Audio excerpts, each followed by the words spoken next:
This 5-week milestone could be another stage where identical twins develop key differences before they're even born. Celso and Jesus Cardenas are identical twins who were raised together. They remained physically similar as they grew up, but their tastes and interests began to diverge. Celso became interested in dance and academia, while Jesus preferred sports.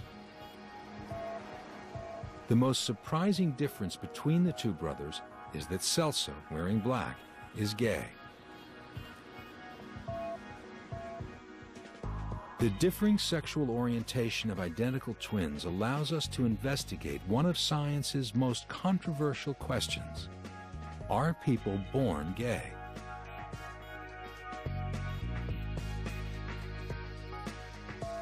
Celso and Jesus were raised by the same parents in the same household, so they shared the same environment at a crucial time in their personal development.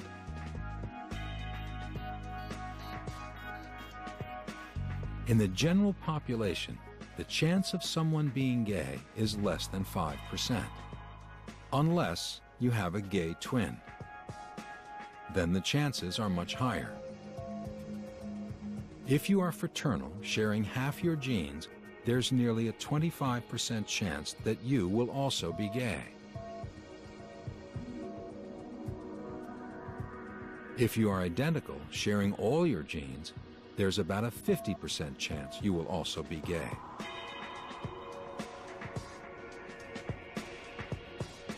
This suggests that there must be some genetic component to our sexuality.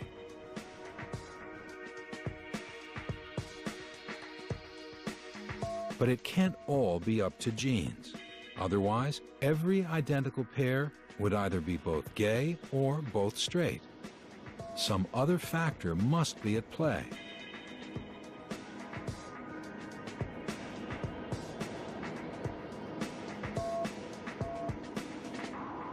In their first few weeks, all fetuses develop along similar lines. If nothing changed, each one of us would be born female. Fetuses with the male Y chromosome will form testes at about week 6 that produce the hormone testosterone. But at about the 8th week, the testosterone is released and may affect early brain development. Testosterone masculinizes the body. It also masculinizes the brain, including the hypothalamus, which partially controls who we find sexually attractive. Some scientists believe that the more the hypothalamus is exposed to testosterone, the more it sets the stage for a sexual inclination toward women.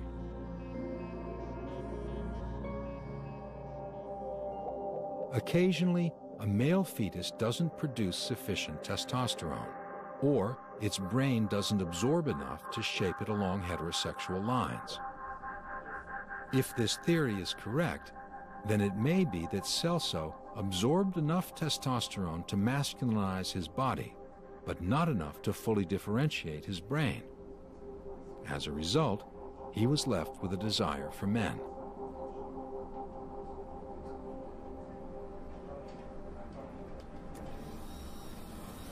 Many mysteries remain, but twins like Celso and Jesus play a crucial role in informing scientists about how and when sexuality develops. Epigenetics reveals that even if their DNA code is the same, the way it functions can differ. The human genome contains around 25,000 genes, each with its own specific function, like producing energy or directing cell division.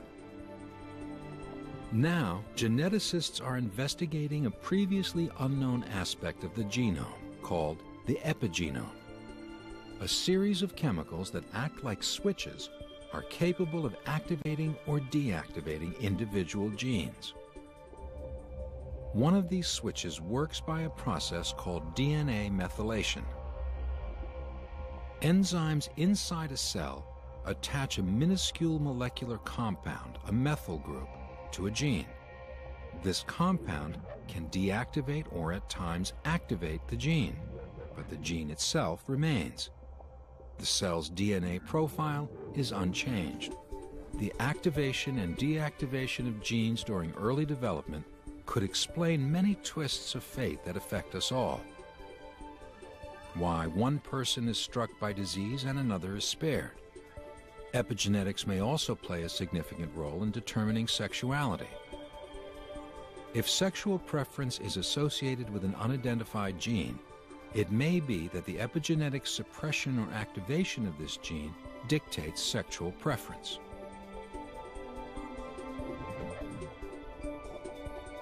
These genetic switches may be the answer to why one twin absorbs more testosterone than the other, resulting in one being gay and the other straight.